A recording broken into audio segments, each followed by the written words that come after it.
Apalagi dengan marak-maraknya kasus pejabat yang korupsi, pejabat pajak dan seterusnya. Ketika kemudian di akhir video call itu Bang Novel bilang gini, sampai ketemu besok ya Ustadz. Insya Allah Bang Novel. Kalimatnya kan membuat saya membayang-bayangkan. Saya teringat dengan yang Ustadz lakukan beberapa waktu yang lalu di PSM ya. Betul ya. Dan selamat ini Ustadz, PSM juara kan. Insya Allah amin. PSM mantap. Luar biasa.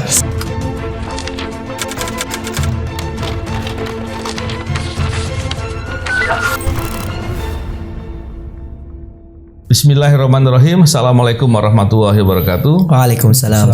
Salam integritas anti korupsi. Masya Allah. Salam integritas. Alhamdulillah hari ini saya berkesempatan untuk berbincang dengan Ustadz Fahrul Rozi Anzar. Masya Allah. Apa kabar Ustadz? Alhamdulillah. Saya didampingi oleh Pak BW. Dan tentu kita ingin banyak mendapatkan perspektif, nasihat, masukan dari Ustadz. Masya Allah. Ini Ramadan soalnya kan? Ini bulan Ramadan. Dan ini masa di mana kita ditempa, dilatih dalam ibadah Ustadz ya. Semoga menjadi suatu kekuatan membuat kita menjadi lebih baik setelah itu. Betul. Ustadz, ya. Saya di sini dengan Pak BW dalam channel ini banyak membicarakan terkait integritas. Betul. Kita bicara integritas, di situ poin utama adalah kejujuran, Ustadz. Baik. Karena nilai utama dalam integritas adalah kejujuran. Dan tentu kalau bicara terkait dengan nilai-nilai utama di seorang Muslim, kejujuran menjadi hal yang paling penting. Betul. Tapi nanti Ustadz bisa menyampaikan banyak hal di situ. Cuman saya ingin menyampaikan begini, Ustadz. Ya. Dalam masalah integritas kaitannya dengan masalah anti korupsi, di sini juga perlu adanya kepedulian. Yeah.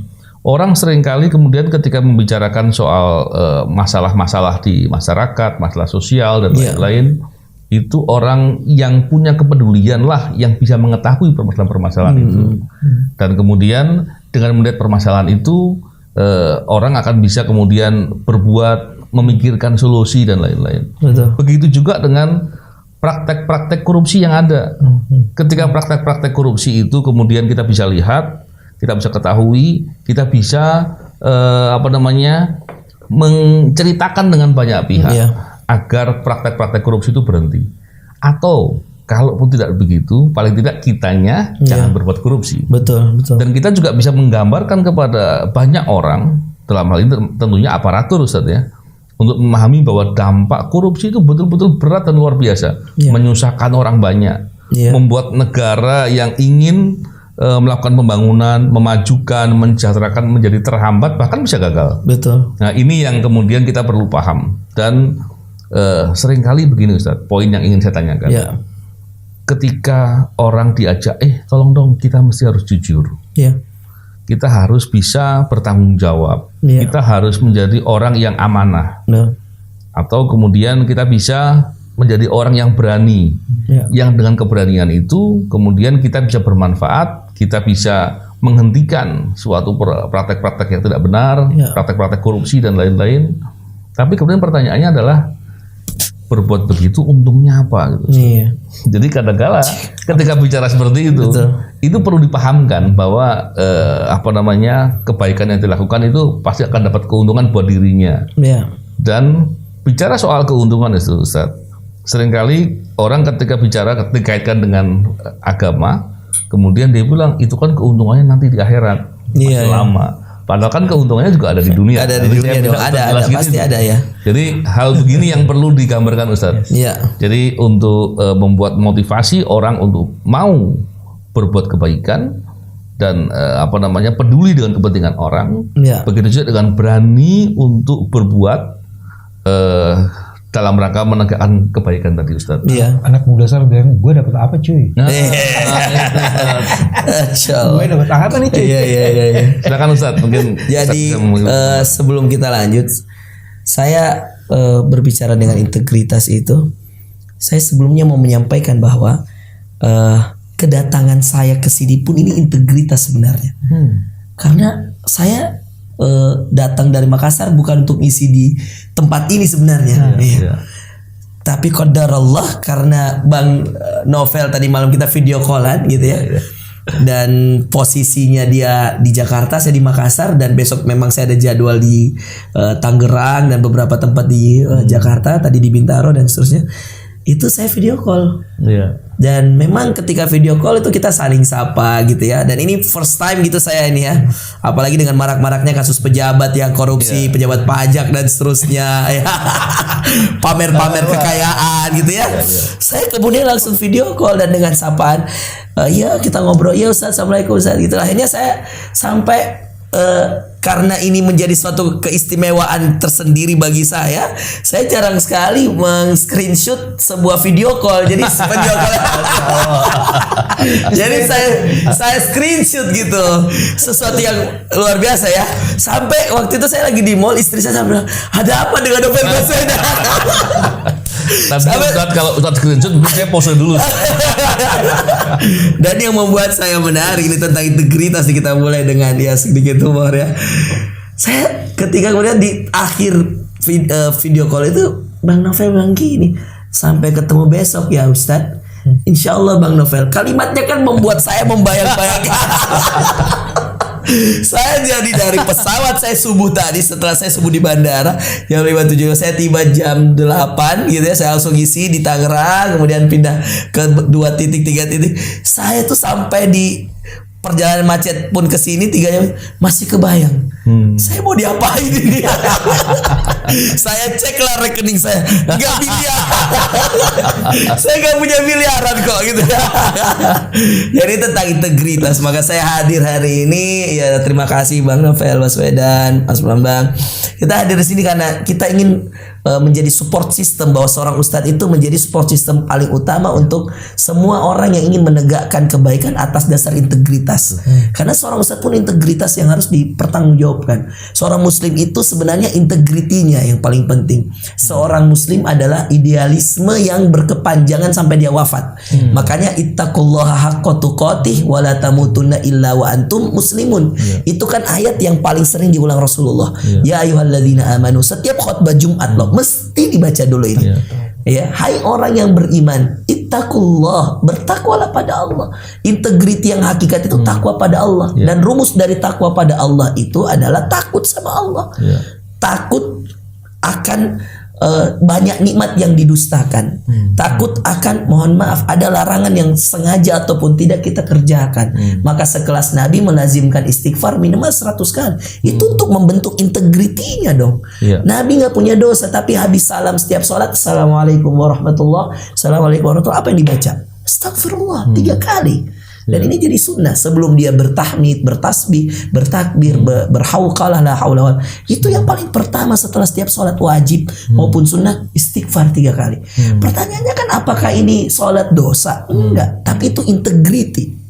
Seorang seperti Rasulullah SAW yang mengakui bahwa dia setelah beramal soleh masih minta ampun. Ini kan nggak ada korelasi sebenarnya. Orang beramal soleh, sholat, mestinya Assalamualaikum warahmatullahi, Assalamualaikum warahmatullahi, alhamdulillah dong. Tapi ini istighfar, itu adalah bagian daripada idealisme dalam sebuah integritas. Bahwa kita pun beribadah, kita nggak merasa kita paling baik. Makanya roja dan khauf namanya. Jadi roja berharap diterima, khauf takut ditolak. Ini yang membuat Rasulullah beristighfar. Maka terbentuklah dari sebuah idealisme seorang muslim menjadi orang yang berintegritas. Dari idealismenya lah dia menjadi orang yang berintegritas. Nah, integritas itu hasil dari idealisme yang dipertahankan. Yang tadi dalam ayat ittaqullah, bertakwalah kalian pada Allah haqqa tuqatih. Ingat, tidak sekedar bertakwa tapi haqqa tuqatih, yang benar-benar takwa. Artinya, mohon maaf, kalau kamu nggak dilihat oleh gubernur, kamu nggak dilihat oleh KPK, kamu nggak diketahui oleh pejabat lain, menteri keuangan nggak tahu tentang kamu pejabat apa A B C D E, tapi kamu tahu Allah melihat kamu, itulah integritas. Kamu tahu bahwa haqqa tuqatih itu dalam seorang beriman. Mohon maaf Mas ya, Bang Novel, nggak ada ayat yang paling sering diulang Rasulullah kecuali ayat ini. Dalam setiap khutbah. Khutbah nikah, ya ayyuhalladzina amanu, khutbah Jumat, ya ayyuhalladzina amanu taqullaha haqqa tuqatih wa la tamutunna illa wa antum muslimun. Itu result Di belakang itu nilai. Nilai apa yang diinginkan Rasulullah, jangan mati dalam kecuali dalam berislam. Artinya istiqomah. Istiqomah dengan apa? Haqqatu qoti tadi. Integritas haqqatu qoti ini yang tadi di awal disapa dengan idealisme. Anda seorang muslim, mukmin, orang beriman, lalu Anda berintegritas dengan takwa, yang takwa haqqatu qoti, bukan main-main takwanya, benar-benar bertakwa, mau disogok, mau di apa, Anda mengatakan tidak, saya nggak bisa dibeli. Itu kan integritas. Iya. Anda nggak bisa bayar saya ustadz nih misalkan, saya disuruh fatwakan yang haram jadi halal, Anda bayar 5 miliar, saya nggak mau. Integritas, karena saya akan bertanggung jawabkan di hadapan Allah. Iya, saya pernah di satu, ya ada kasus lah, ya ada orang minta saya berceramah untuk menviralkan sesuatu agar kemudian orang jadi tertarik dengan endorsement begitu, tetapi sesuatu produk itu tidak sesuai dengan kenyataan. Saya nggak mau. Saya bilang itu bukan endorsement syariah, bukan endorsement syariah, karena dia mengajak saya untuk satu hal yang produknya itu tidak. Saya jadi mohon maaf, dia padahal bayarnya gede 300 juta hanya dengan satu video saya, karena video saya kan di-share ke semua mitranya dan dijadikan pembenaran bahwa produk dia itu halal murni, padahal enggak. Dan saya tolak. Itu kan itu godaannya berat, 300 juta hanya satu video.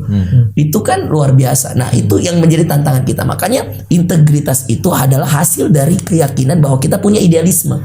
Seorang muslim harus punya dong idealisme ini. Bahwa saya muslim, saya nggak minum khamr. Saya muslim, saya harus jujur. Karena muslim itu nggak berdusta. Karena Rasulullah SAW tidak akan berdusta seorang muslim. Itu mengatakan hadisnya. Dan inna sidqa yahdi ilal bir. Kita seorang muslim percaya di Rasulullah. Kejujuranmu mengajak pada kebaikan. Mengantarkanmu pada kebaikan. Wa innal birra yahdi ilal jannah. Karena saya S2, S3 jurusan hadis, kita pelajari nih hadis. Ternyata inna sidqa, setiap Anda satu kali jujur, Anda diantarkan pada sebuah kebaikan. Meski itu pahit, pasti ujungnya baik. Jadi seorang Novel Baswedan dengan kejujurannya, ya kan, pasti melewati banyak kepahitan gitu kan, dan pasti menemukan satu kebaikan di balik semua kepahitan yang dilewati. Saya nggak tahu betul nggak Bang Novel ya. Saya di balik seorang Ustadz Farul Razi begitu, di balik seorang Mas Bambang juga begitu. Bang Wewe pasti tahu bahwa betapa banyak kejujuran yang harus dipertahankan dengan berdarah-darah.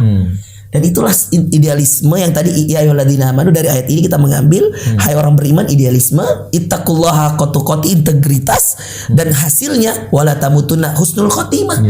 Kita tidak akan wafat kecuali dalam keadaan istiqamah, husnul khotimah, wala tamutunna illa wa antum muslimun. Jangan kau meninggal kecuali kau dalam keadaan muslim. Diawali dari sebuah kejujuran yang dipertahankan karena sebuah idealisme yang kemudian dirutinkan dengan amal soleh yang bernama integritas. Lalu kemudian setelah jadi integritinya, dia akan istiqamah sampai dia. Kita ini semua mau mati kok, ya kan? Dan kita akan mengatakan, ya Allah, kalau kita ada yang meninggal di antara kita, Allahumma arhamhu, Allahumma gfir lahu warhamhu wa'afi wa'fu anhu. Itu doa yang diajarkan Rasulullah untuk orang meninggal. Maka ketika kita berintegritas, kita mempersiapkan mati yang husnul khotimah.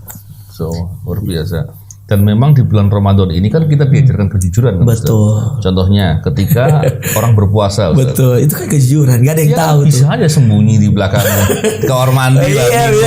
Bisa aja dong. Tapi disitulah kejujuran. Di latihan Ustaz ya. Betul. Tapi yang menarik adalah gini Ustaz. Orang seringkali ketika dihadapkan dengan suatu kondisi di mana ketika dia harus jujur, resikonya besar. Betul. Kemudian dia berpikir, masih tetap jujur atau kemudian mencari dalih. Betul. Bohong untuk kebaikan boleh gitu. atau macam-macam Ustaz. Insyaallah. Itu gimana Ustaz? Syaitan itu di surga aja dia punya cara bagaimana menggoda Nabi Adam, benar nggak? Wala taqraba hadhihi syajarah, hanya hadhihi syajarah. Dalam bahasa Arab hadhihi syajarah itu satu pohon. Sekarang pertanyaan, betapa banyak pohon? Berapa banyak pohon di surga? Banyak. Betapa banyak kenikmatan dan berapa luas surga? Dikatakan dalam Al-Qur'an, wasari'u ila maghfiratin min rabbikum wa jannatin arduha samawati wal ard. Dan surga yang luasnya langit yang bertingkat-tingkat digabung bumi. Luas banget surga itu. Dan kalau hanya dilarang satu pohon, nggak masuk dong di akal. Dan ayat ini diulang dari banyak sekali kisah dalam Al-Qur'an. Ya, kisah Nabi Adam dengan syaitan iblis ini diulang dari Al-Baqarah dan di beberapa surah-surah yang lain. Menarik karena yang digoda dua manusia yang berpasangan dan itu sudah di surga. Dan larangannya hanya satu pohon. Dan coba kita lihat dan mari kita perhatikan dengan baik. Berkaitan dengan bulan suci Ramadan tadi, yang dilarang berapa sih? Kalau mau hitung Ramadannya dari 12 bulan, yang disuruh tahan puasa berapa bulan? 1 bulan. Ya kan? Yang disuruh kita, dan itu pun berpuasa mohon maaf cuman berapa jam sih? 10 jam, 12 jam paling lama. Masih ada 12 jam yang lain gitu loh. Yang kita bisa boleh makan. Makanya ayatnya kan wala tubashiruhunna wa kulu washrabu hatta yatabayyana lakum, dan makanlah dan minumnya terus sampai kamu melihat garis-garis putih di garis-garis hitam. Artinya sampai datang waktu imsak gitu ya, waktu azan subuh. Makanlah terus sampai datang waktu subuh, berhentilah, menahanlah, ya kan? Dan setelah itu kalian boleh melakukan apa saja setelah itu. Kalau setelah berbuka puasa, Anda boleh melakukan yang kemudian tadinya halal dan Anda diuji di situ dan Anda kembali lagi.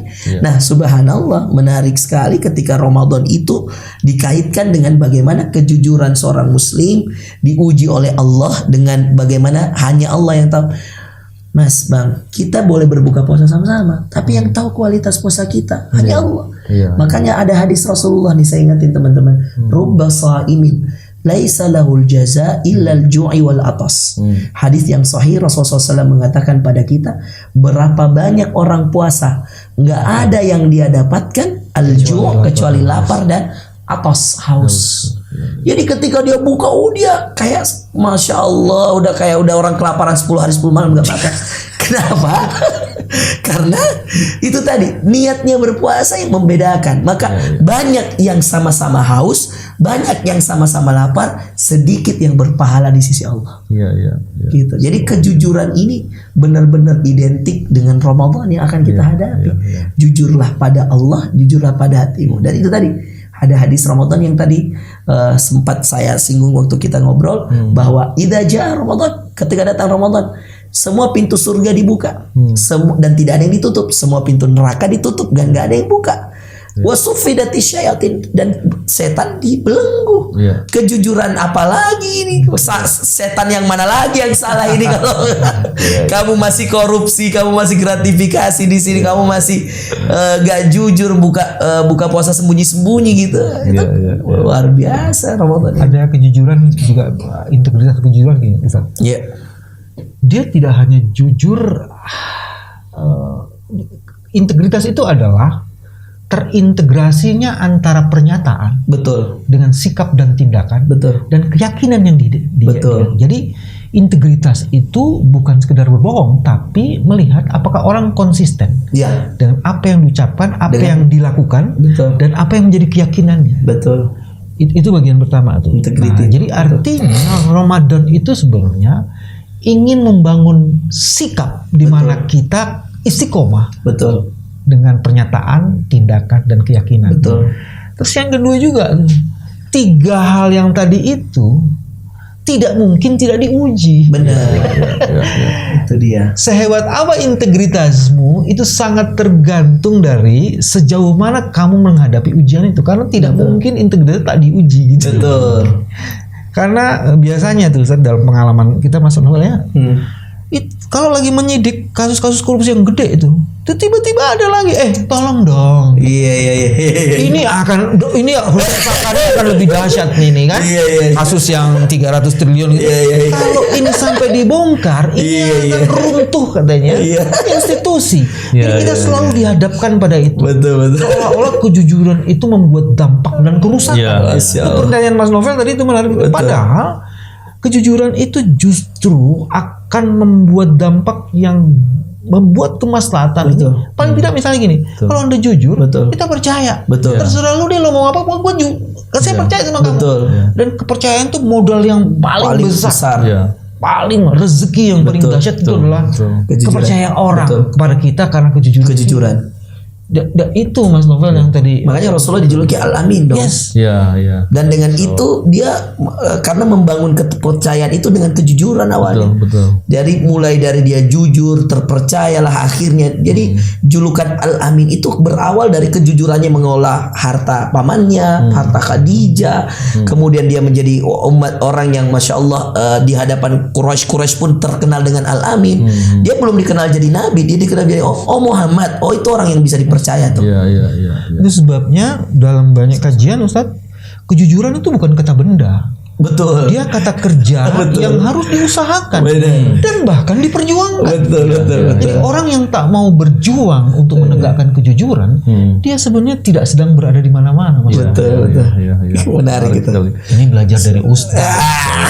Makanya kita perlu masukan dari beliau. Masya Allah. Dan gini Ustaz, kalau bicara soal tadi soal apa kejujuran ya, kan tadi kan dikatakan tadi yang saya tanyakan bahwa orang selalu berpikir kalau jujur resikonya besar. Contohnya nih koruptor kalau ketangkep gitu. Iya. Kan seringkali kalau aku jujur semuanya nanti sanksinya berat. Padahal yang terjadi dengan dia jujur semua justru malah sanksinya jauh lebih ringan. Betul. Tapi seringkali tadi yang Ustaz tadi sampaikan saya kira tepat sekali. Disitulah godaan setannya. Betul. Godaannya adalah mau jujur apa enggak. Betul. Nah ini di kalangan pegawai juga banyak yang kemudian mengalami situasi yang sama. Damang gitu ya Mas. Iya, dia mau jujur bicara kebenaran nanti dimusuhi. Mau menunjukkan sikap kejujuran atau integritas, takutnya dianggapnya sok bersih, malah justru kemudian disingkirkan. Nah, ini yang mungkin tadi Ustaz sampaikan tadi tepat sekali bahwa sebenarnya itu adalah godaan setan. Betul. Itu. Jadi kalau kemudian dia tetap konsisten, seperti Pak Boyo katakan bahwa itu sebagai kata kerja yang dia perjuangkan dan diupayakan, maka di situ dia akan mendapatkan keuntungan yang besar. Padahal Ustaz, kalau bicara terkait dengan contohnya korupsi kan intinya kan suap lah, bribery itu kan inti dari korupsi ya. Kita lihat di KUHP ini Ustaz, di KUHP itu soal perbuatan suap itu ada di memberi suap ya. Itu ada di bab 8 KUHP yang lama bukan KUHP yang baru. Di bab 8 di pasal 209 disebut orang yang memberikan suap lah gitu ya kepada pejabat, itu babnya itu tentang kejahatan terhadap penguasa umum. Artinya apa? Orang atau masyarakat umum kalau memberikan suap kepada pejabat, dia telah berbuat jahat kepada pejabat itu. Iya. Artinya apa? Betul. Pejabat yang disuap, betul. Bukan menerima suap ya, yang disuap, betul. Dia korban kejahatan. Betul juga ya. Kan itu kan menarik. Tapi jarang korban kejahatan ini yang mau melapor. Iya benar. Dia malah terima kasih. Ya. Ketika dia bilang terima kasih, dia pelaku kejahatan. Padahal mestinya kalau dia mau melaporkan, berarti kan dia tidak terkena apa-apa. Tidak kena apa-apa. Karena dia korban. Betul. Dan bukan sekedar melapor Ustaz. Ketika dia diberi, dia sudah punya hak untuk menangkap. Kenapa? Betul. Ada pelaku kejahatan di depan dia. Betul. Nah, inilah Ustaz. Tadi apa babnya namanya kejahatan terhadap penguasa umum. Kejahatan terhadap penguasa umum. Contoh pasal lain Ustaz. Pasal lain ini. Ketika petugas bekerja dan dia kemudian diganggu, dilawan ya. Itu pasalnya 212. Ya. Pasal 212 itu adalah melawan petugas. Betul. Petugas yang dilawan dia korban kejahatan. Wah, iya menarik. 209 suap contohnya. Memberi suap. Jadi pejabat yang diberi itu sedang diserang. Betul. Kehormatannya, betul. Nah, di situ sebetulnya negara juga sudah memposisikan aparatur sebagai orang yang mulia, orang berintegritas, yang punya kehormatan tinggi, yang harus dia jaga. Betul. Tapi ketika dia diberi dan dia tidak kemudian menolak, kalau menolak saja itu udah bagus, perbuatan jahatnya tetap terjadi. Betul. Tapi dia harus tersinggung dan menangkap orang itu. Betul. Ketika dia lakukan itu, maka itulah kehormatan terjaga. Tapi kalau dia menerima atau bahkan dia yang mengatur, dia yang minta. Kalau itu mengatur atau yang meminta. Itu babnya pemerasan. Jadi bukan penyuapan babnya. Kalau sampai dia menerima, itu masuk dalam bab 27. Kejahatan dalam jabatan, berarti dia berbuat jahat dalam jabatannya. Nah, di sinilah Ustaz. Jadi sebetulnya dalam KUHP juga sudah ada gambaran betul. Bahwa pejabat itu orang yang dimuliakan. Tadi Ustaz bilang bahwa ada suatu kehormatan, ada suatu nilai yang dia harus jaga. Betul. Tapi ketika dia tidak melakukan itu, maka dia sedang menghinakan dirinya. Betul. Gitu Ustaz ya. Gimana pandangan Ustaz itu? Nah, betul. Jadi sebenarnya kembali pada hadis Rasulullah SAW, kullu mauludin yuladu ala fitratin. Sebagaimana kata Nabi bahwa setiap yang baru lahir itu semua manusia diratakan oleh Allah. Itu seperti bayi yang baru lahir suci. Nah, fa'abawahu yuhawwidani au yunasirani au yumajjisani. Maka orang tua mereka yang menjadikan mereka Yahudi, Nasrani dan ini Allah ingin satu lewat hadis Rasulullah SAW ini Allah ingin memberikan bukti bahwa asli dasarnya manusia itu punya fitrah. Dan menarik ketika Rasulullah SAW ditanya tentang suatu dosa dan bolehkah saya melakukan itu, Rasul cuma mengatakan istafti qalbak, tanya hatimu. Padahal ini pelaku dosa gitu ya. Tanya hati, berarti fitrah manusia itu diberikan oleh Allah hati yang menerima kebaikan, tidak menyukai keburukan gitu ya. Aslinya semua manusia itu. Maka ada faktor X, faktor Y, faktor Z, lingkungan lah, pola didik orang tua, keadaan, ada yang karena keterpaksaan, ada yang karena dia sulit menghindar atau karena dia udah berada circle yang salah, lingkungan seperti hadis Rasulullah dalam hadis Bukhari, bertemanlah dengan penjual minyak wangi. Jadi ada orang ikut wangi karena berteman dengan penjual minyak wangi. Dan kata Rasulullah jangan berteman dengan pandai besi. Karena kalau kamu berteman dengan pandai besi, kamu nggak pegang besinya, kamu ikut terkena apinya. Itu semua tentang lingkungan, circle. Jadi asli dasar manusia itu ketika dia lahir di muka bumi itu suci dan punya terhormat, kehormat. Maka apa yang paling dijaga dalam agama kita? Hifdzun nafs. Jiwa manusia itu dijaga. Maka ada ayat al-aina bil ain. Seperti Mas Mbak Soi dan ini Bang Novel, itu kan mata dengan mata mestinya kalau kita berhadapan dengan syariat. Dirusak matanya, merusak mata orang. Yang merusak itu harus dirusak matanya. Pelakunya nih kalau ketemu dalam kisosnya agama kita, al-aina bil, ini ayat Quran. Saya berani katakan karena ini agama kita, hukum kita dan kita syariat kita. Ayat Allah, al-aina bil ain. Mata dengan mata, wal anfa bil anf, wal udhuna bil udhun. Telinga dengan telinga. Saking bagaimana Allah menjaga ciptaannya. Bukan kalau mengatakan laqad khalaqnal insana fi ahsani taqwim. Kami ciptakan manusia dengan sebaik-baik penciptaan. Maka jangan sampai kamu merusak harga diri yang Allah telah berikan kepada kamu yang sebaik-baik penciptaan ini dengan membuatnya jatuh pada hal-hal yang hina. Jangankan jadi pejabat Bang Novel, jadi manusia biasa aja kita udah mulia kok. Asal tidak melakukan dosa, asal tidak berbuat jahat, cari nafkah yang halal, asal tidak mengambil hak orang lain. Itu kan sebenarnya diatur dalam bab-bab dan seterusnya tadi KUHP dan seterusnya. Jauh sebelum itu, sebelum Allah menciptakan langit dan bumi ini, Allah sudah atur dalam Al-Quran yang kemudian diturunkan pada Rasulullah SAW di waktu yang tepat. Inna anzalnahu fi lailatul qadar. Dan lagi-lagi di bulan Ramadan. Dan itu ada kaitannya dengan madrasah Ramadan ini yang untuk membentuk seorang manusia menjadi manusia yang bertakwa. Karena Ramadan itu adalah tempat diturunkannya ayat-ayat Allah. Semua syariat diturunkan pada satu malam. Anzalnahu fi lailatin mubarakah, dalam sebuah ayat di surat Dukhan, inna anzalnahu fi lailatin mubarakah, kami turunkan Quran ini pada malam yang diberkahi. Inna anzalnahu fi lailatul qadar, kami turunkan pada malam yang namanya Lailatul Qadar. Akhirnya semua yang kemudian merusak dirinya itu karena dia sendiri mengikuti hawa nafsunya. Dan pada akhirnya semua yang kembali pada Quran yang dimuliakan, diberkahi, pada syariat, bagaimana menjaga diri, bagaimana menghiasi diri dengan amal soleh, itu maka dia akan dimuliakan. Karena tidak ada manusia kecuali Allah muliakan. Bahkan dalam hadis tadi, orang tuanya lah yang menjadikan dia Yahudi, Nasrani, Majusi. Jadi jelas ayatnya bahwa semua kita pada dasarnya, hadisnya juga semua kita pada dasarnya adalah manusia yang dimuliakan Allah. Ahsani takwim tadi, sebaik-baik penciptaan, semuanya baik secara fisik maupun secara apa yang kemudian Allah titipkan, mulai dari hati yang punya suara. Jadi manusia kalau berbuat dosa itu kalau hatinya bersuara menolak, berarti dia masih ada iman. Tapi kalau hatinya udah nggak menolak, saya khawatir dia udah jadi syaitan gitu ya, atau iblis bahkan. Kalau sudah dikutuk sumun bukmun umyun fahum, dibutakan lagi sumun bukmun umyun. Jadi bisu, tuli, buta. Dan dia tidak berpikir, tidak berakal. Tadi bicara soal pengalaman saya, Ustaz. Sebetulnya yang lebih berpengalaman tuh Pak BW. Jadi Pak BW ini sebetulnya kalau bicara bicara konsistensi, beliau lebih lama konsisten. Pak BW kan lama di LBH banyak betul. Membela kepentingan orang betul. Dan banyak sekali lah prestasi luar betul. Biasa. Saya juga pengen dengar dong Ustaz, bagaimana apa namanya konsistensi Pak BW. Dalam hal integritas. Dalam menjaga integritas.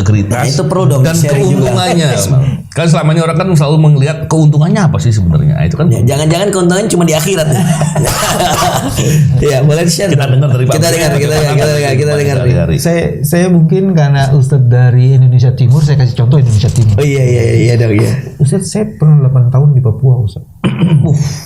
Papua 84, 85 sampai 93. Ustaz 84 ada di mana ya? Menarik, saya itu benar. 84. Oh, 84 saya masih belum ada di bumi ini. Jadi kebayang. Tadi ketika Ustadz dalam di Yaumul Mahfuz itu saya udah jalan di Papua. 85. Tapi saya curiga Papua ini hidayah atau malapetaka justru bagi tulang rusuk Mas Dewe. Tulang rusuk saya dari sana. Allahu Akbar. Ya Allah. Berarti hidayah dari sana. Istri saya dari Papua. Allahu Akbar. Jadi saya tulang tepatnya di mana? Manokwari, Sorong, di mana di Papua? Apa nih? Merauke. Daerah pusat kerjaan saya ada di Jayapura. Allahu Akbar. Istri saya berasal dari Kaimana. Dan kemudian kami bertemunya di Jayapura. Dari saya sekolah di Universitas Cendrawasih. Pada periode itu Mas Novel, di Indonesia situasinya aman, di Papua tuh masih operasi militer. Jadi kebayang saya dikirim oleh kantor di LBH Jakarta melalui Yayasan LBH Indonesia ke Papua di daerah operasi militer. Kalau kita keluar Jayapura ya pergi ke namanya Arso gitu ya. Itu setiap 1 kilometer itu ada pos militer, jadi kita boleh turun. Nah, setiap itu ya ada pos. Nah, kebayang kerja di LBH. Ya Allah. Di Jakarta aja LBH. Betul. Terrorizing terhadap luar biasa. Nah, di Papua. Pertanyaannya kok mau gitu loh. Kok mau? Apa karena emang nggak bisa ngelawan waktu itu? Jadi LBH didirikan di sana karena memang ada pelanggaran HAM yang cukup dahsyat di situ. Jadi memang ada pelanggaran HAM. Jadi bukan karena itu daerah aman, karena ada pelanggaran HAM. Dan pada saat itu saya baru masuk tuh di LBH Jakarta, baru setahun, 2 tahun di LBH Jakarta. Tapi saya jenuh. Saya jenuh, Ustaz. Karena setiap hari itu nanganin kasus. Kasus itu banyak sekali yang ditangani. Satu hari bisa 10 sampai 15 kasus. Terus saya berpikir pada saat itu, aku jadi kelas tukang nih. Mungkin jadi jago tapi kelasnya tukang. Kan ada proses kontemplatif. Betul. Nah, saya maksudnya ke Papua tuh saya ingin menikmati satu proses yang lain gitu. Tapi di daerah operasi militer. Aku nggak tahu juga di daerah operasi militer. Luar biasa ini kisah nyatanya ini dahsyat. Jadi sekarang pertanyaannya, ketika saya bisa pulang dari Papua sampai 93, Ustadz kebayang nggak daerah operasi militer? Saya menganggap itu miracle pertama kehidupan saya itu di Papua, Mas. Awal keajaiban. Kok bisa ya pulang dari Papua gitu? Padahal dulu saya kan advokasinya kan keras itu. Betul. Jadi nggak kebayang tuh kalau tiba-tiba saya lagi jalan ke kampung ditembak aja, terus setelah itu dia bilang yang nembak siapa? OPM, kan selesai gitu kan? Nggak ada lagi perpanjangan kasus dan sudah selesai. OPM meninggal. Nah, apalagi dulu pemberitaan nggak masuk. Ada betul. Kompas teman saya sebut aja orang media. Kompas itu belum setiap hari terbit. Betul. 3 hari jadi bisa jadi ada orang meninggal udah nggak ada berita. Nggak ada berita. Nah, saya ingin menceritakan satu pengalaman yang baik, yang paling menarik di sini. Ada satu desa namanya Tuaif. Tuaif tuh saya jalan dari Demta itu satu daerah itu. Ke daerah itu 12 jam saya jalan. Jalan apa naik motor? Jalan, Ustaz. Nggak ada jalan motor. Itu tepi pantai di kampung di ujung. Jalan menyisiri pantai. 12 jam. Saya di sana bersama satu pendeta. Jalan ke kampung itu. Saya nggak ngerti tempatnya. Iya. Karena saya lihat di sana katanya ada operasi militer, ada masalah. Terus kita mencatat itu semua. Itu kerjaan saya, mencatat situ. Jadi kebayang jalan dari jam 4 sore sekitar 8-7 jam sampai jam 12 malam lah. Masalah di situ 6-7 jam itu. Setelah itu sejam di situ saya harus balik lagi. Ya. Nah, informasi yang ada di Jayapura di tempat itu setelah operasi militer balik lagi dan saya hilang. Astagfirullah. Jadi saya sudah dianggap hilang. Dianggap hilang. Padahal saya jalan balik ke sini. Balik ke tempat asal. Ke tempat asal balik, dan saya bersama satu pendeta karena ada bersama pendeta, jadi di perjalanan aman lah kan. Kalau haus minum kelapa, macam-macam kayak gitu. Nah, dalam perjalanan itu terus tiba-tiba saya muncul di Jayapura. Orang bilang kemudian alhamdulillah kamu hadir. Kenapa? Karena ceritanya tuh kamu sudah hilang. Allah. Jadi saya ingin mengatakan di sana itu luar biasa sekali, dan itu justru pada saat itulah saya merasa proses pendewasaan saya, peningkatan skill dan ketahanan mental saya dan kemampuan bertahan dalam situasi itu justru di Papua. Papua adalah tempat pembelajaran saya untuk menjadi dewasa dan lebih profesional.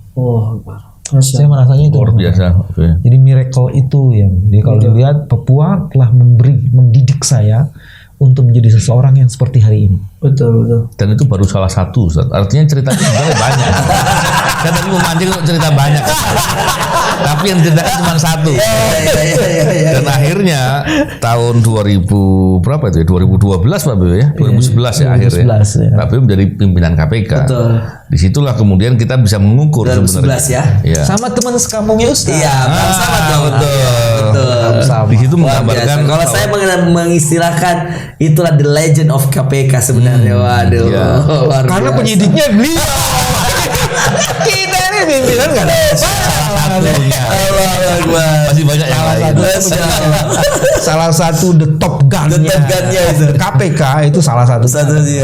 Dan saya melihat itulah mungkin waktu di mana banyak kan penduduk tanah air ini mengenal istilah KPK itu. Booming-boomingnya di situ tuh kalau saya ngelihat ya, luar biasa itu beraninya. Dan memang gini Ustaz, waktu masanya Pak Beo jadi pimpinan KPK waktu itu, KPK banyak mulai masuk ke korupsi di bidang sumber daya alam. Itu dampaknya luar biasa dan upaya yang dilakukan luar biasa, sehingga serangan baliknya juga luar biasa. Makanya kalau dilihat serangan balik waktu itu sampai Pak BW dikriminalisasi, dimuliakan Allah. Dimuliakan Allah ya. Nah, poin itu yang tadi saya ingin gambarkan sebenarnya. Orang melihat seolah-olah sedang dalam tanda kutip dianiaya gitu.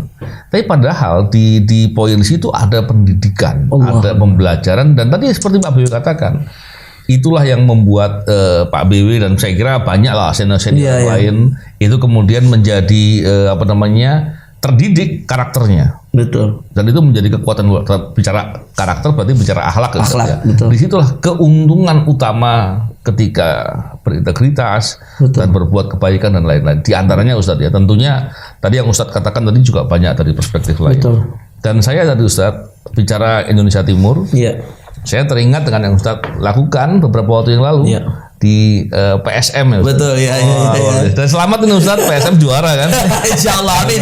PSM mantap. Luar biasa. Setelah 23 tahun nih Masya Allah. Betul Ustadz, karena kalau bicara supporter sepak bola, dulu kan persepsi orang selalu bilang kekerasan, terus segala macam dan buruk sekali. Betul. Tapi ketika kemudian Ustadz bisa melakukan pendekatan dengan cara begitu, dengan cara dakwah, dengan cara mengajak kebaikan, ini luar biasa. Dan saya tentunya terinspirasi. Betul. Ini pola-pola begini mesti harus dibuat lebih banyak lagi. Betul. Tapi poinnya yang saya ingin dapat cerita dari Ustadz, gimana sih caranya Ustadz? Cara selain dari mungkin yang Ustadz telah sampaikan ke beberapa penyampaian selama ini, poin-poin utama yang Ustadz tanamkan atau dorong kepada orang-orang yang Ustadz ajak untuk hijrah untuk membuat kebaikan, dan kemudian mereka betul-betul bisa menerima dan membuat perubahan sikap. Nah, itu menjadi penting Ustaz. Itu menarik itu. Kadang-kadang dalam dakwah itu kita nggak boleh mengedepankan ego. Apa yang kamu ketahui belum tentu diketahui oleh orang lain. Dan karena pengetahuan inilah maka kemudian alasan Rasulullah SAW ketika dia dizolimi di Taif, kan ingin mendakwahi Taif waktu itu, ekspansi dong, dakwahnya harus tersebar lebih luas. Jalanlah ke Taif. Sampai di Taif dakwahnya nggak seperti yang dia bayangkan. Penduduk Taif justru melempari batu, menghakimi dia, memukul dia, mendorong Rasul sampai berdarah-darah di Taif. Datanglah dua malaikat yang kemudian diistilahkan malaikat penjaga bukit nih.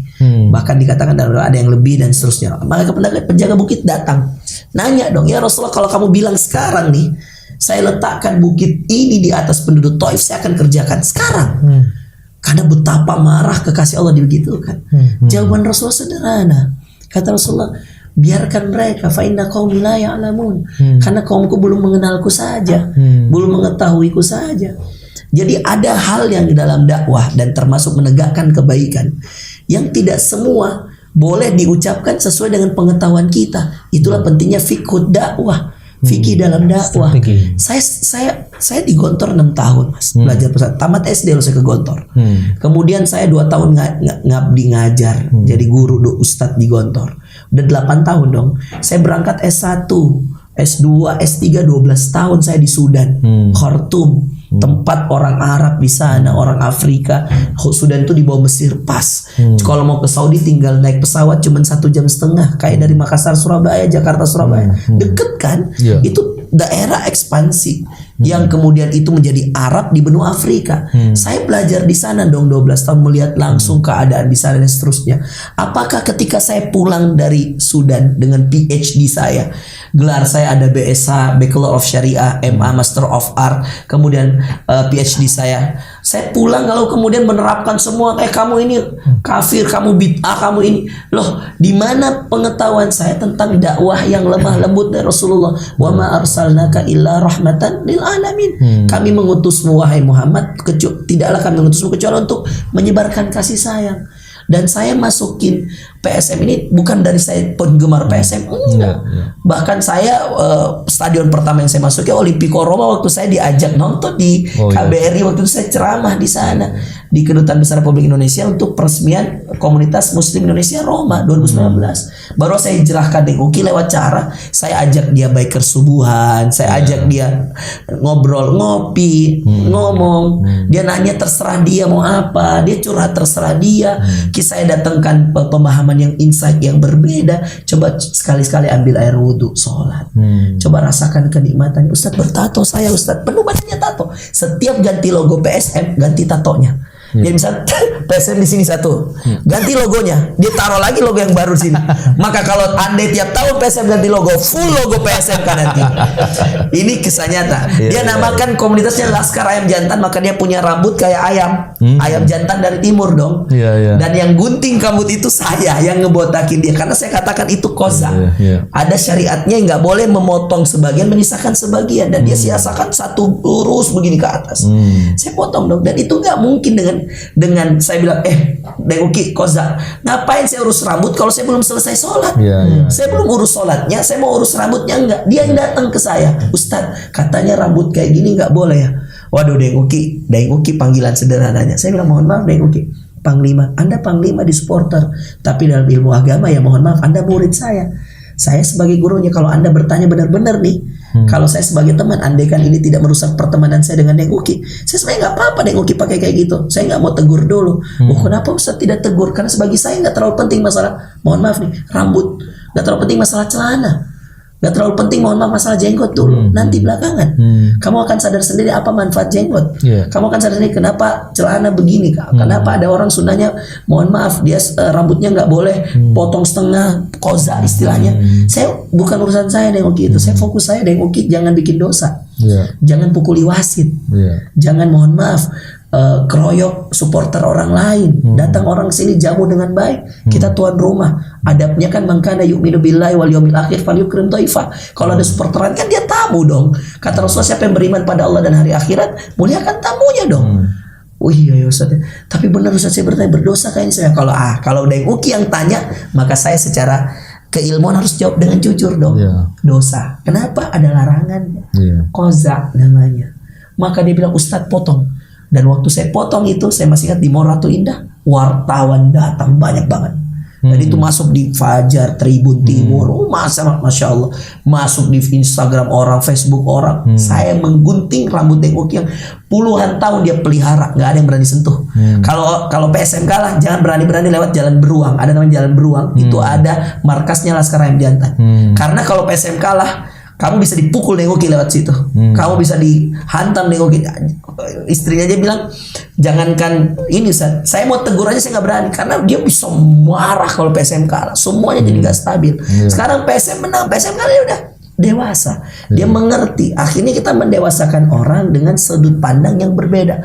Maka tadi kembali pada dasar, latar belakang seseorang itu tidak boleh disamakan. Dan agama ini rahmatan lil alamin.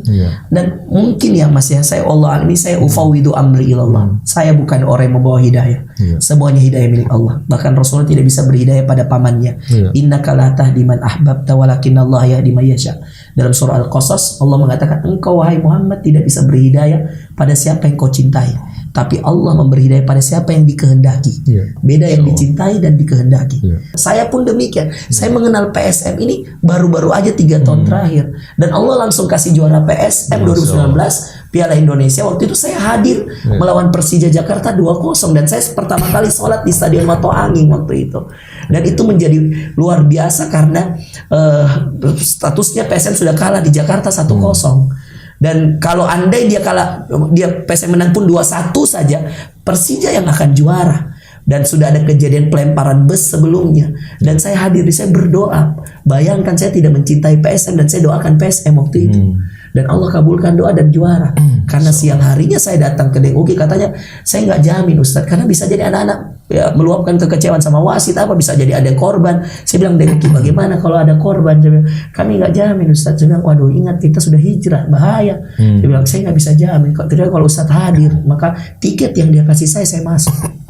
Saya ingat di VIP Utara waktu itu saya duduk, supporter nyanyi, saya kerjanya doa aja, semoga PSM menang. Dan ternyata yang banyak kita lupakan hari ini ketika kita ingin memperbaiki seseorang, menebarkan manfaat, kita lupa seperti Rasulullah yang menjadikan Umar bin Khattab hijrah dan betul-betul menjadi orang yang leader. Umar bin Khattab siapa? Manusia terbaik setelah Rasulullah, Abu Bakar. Dia dari awal bersama Rasulullah. Dan ada banyak orang yang setelah itu, Utsman, Ali bin Abi Thalib. Tapi siapa leader kedua? Umar. Satu orang asli bawaan Nabi dari awal Islam, dan satu orang yang dihijrahkan. Dan dia bisa jadi leader buat yang lebih dulu Islam dari dia. Itu menandakan hijrah seseorang bukan di tangan kita. Maka saya ingin mengajak bahwa teman-teman PSM berhijrah dan seterusnya itu, para supporter yang mungkin nanti nonton, bukan saya yang menghijrahkan DUG, Allah. Bukan saya yang menghijrahkan supporter, Allah. Pemain-pemain PSM mulai dari pernikahannya, masalah-masalahnya, semuanya cerita ke saya. Mulai dari Rashid Bakri, Arfan, Zulkifli Syukur, semua itu kita cerita, kita ke rumahnya, kita ngobrol. Itu semua bukan saya menghijrahkan, tapi saya begitu bahagia ketika mereka menjaga sholat.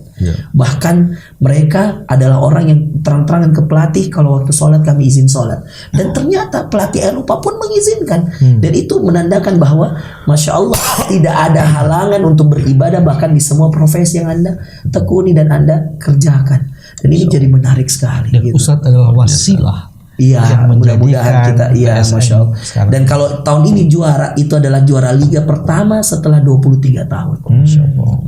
Allahu Akbar, itu hadiah-hadiah semua dari Allah. Dan Anda tahu, DUG setelah PSM juara Piala Indonesia 2019, dia dapat hadiah umroh dari salah satu orang jamaah saya. Tiba-tiba menawarkan bahwa, Ustadz, bisa nggak DUG kita tawarkan umroh? Silahkan tawarkan. Dan dia mau.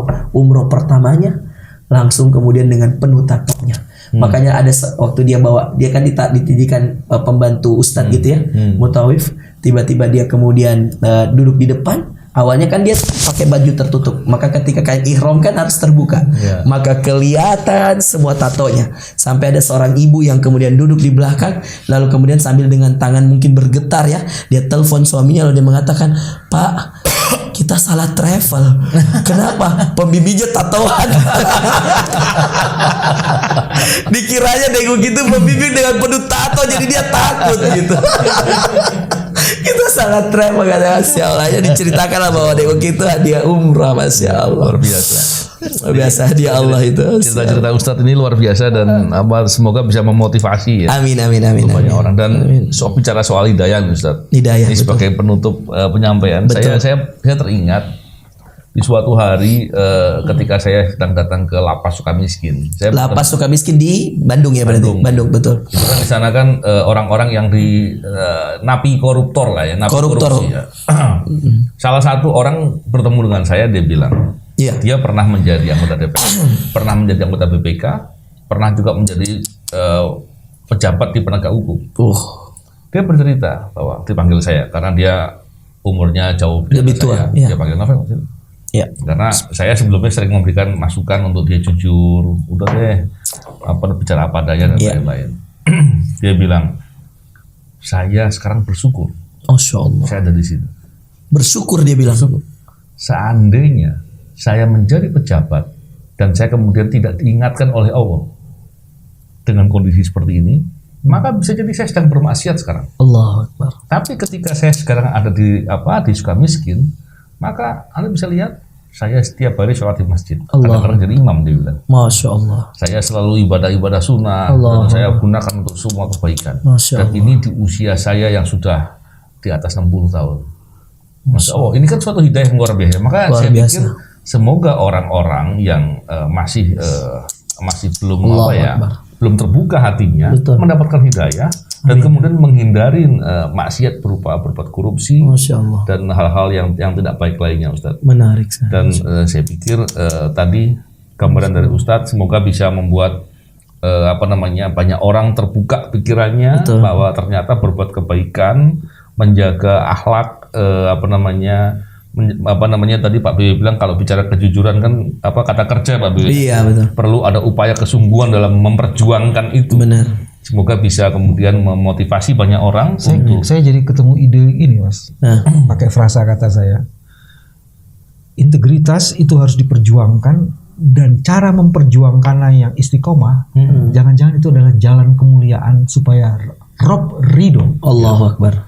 Dengan ridhonya Rob, maka hidayah itu akan muncul. Allahu Akbar. Luar biasa. Jadi kita harus jadikan Ramadan ini adalah bulan pencarian hidayah melalui ridho dari Rob. Makanya doanya di antara yang sering juga dibaca Rasulullah, Allahumma inni as'aluka ridhaka wal jannah. Ya Allah, aku selalu mencari ridhamu dan surga. Jadi ridho Allah dulu baru surga. Bukan jannah dan surga dan ridho enggak. Karena kalau Allah ridho, surga itu bonus. Masya Allah. Kalau Allah sudah kasih hidayah, pasti kita dapat yang lain. Makanya pertama kali orang masuk surga nanti, semua akan mengatakan dalam surah Al-A'raf dikatakan, wa naza'na ma fi qulubihim min ghil. Kami cabut semua penyakit hatinya, tajri min tahtihimul anhar, di bawah mereka mengalir sungai-sungai, wa qalu, dan mereka mengatakan alhamdulillahilladzi hadana li hadza. Segala puji bagi Allah yang telah memberikan hidayah ini. Wa ma kunna linahtadiya laula an hadanallah. Dan kami enggak mungkin dapat hidayah kalau Allah enggak kasih hidayah. Masya Allah. Terima kasih Ustadz Fardul Rozi, Pak Bibi. Semoga perbincangan ini mendapatkan kebaikan. Jadi ternyata perasaan saya yang dari semalam itu nggak benar ya? Nggak benar, Ustaz. Saya kira saya langsung cek rekening sampai ada berapa puluh M ini. Karena lagi marak, sekarang lagi viral di Instagram dan saya kan kebetulan berteman dengan banyak teman-teman pejabat ya. Boleh Sulsel itu hampir semua pejabatnya. Tadi pagi saya sama Pak Bupati Wajo satu pesawat ya. Saya sering isi lah dengan Bupati. Saya tuh sampai masih berpikir ini kira-kira saya ditanya apa. Saya iPhone juga alhamdulillah ada yang dikasih, ada yang beli gitu kan. Itu pun hasil ceramah, hasil jual buku gitu kan. Saya mulai berpikir ini jangan-jangan apa. Saya lihat jam tangan saya, 2 juta. Bukan enggak mahal. Masya Allah. Jadi ternyata firasat saya yang seharian saya diuji Allah sampai di mobil saya diskusi dengan tim ini, kita kira-kira mau ditanya apa sama Novel, dia korelasinya apa dengan saya ini. Allah pertemukan kita ini dengan sesuatu yang menarik sekali ini. Saya nggak bisa tahu ini apa saya yang dapat hidayah atau Mas Novel yang dapat hidayah. Masya Allah, luar biasa. Terima kasih banyak Ustadz. Siap ya, saya terima kasih. Masya Allah. Senang sekali bisa alhamdulillah Ustadz. Siap. Ini bukan yang terakhir. Insya Allah siap. Kita berharap pasti ada waktu lain. Siap untuk bisa memberikan Bismillah, insya Allah. masukan semangat serta motivasi buat. Siap, Novel. Siap. Terima kasih. Salam integritas, anti korupsi. Assalamualaikum warahmatullahi wabarakatuh.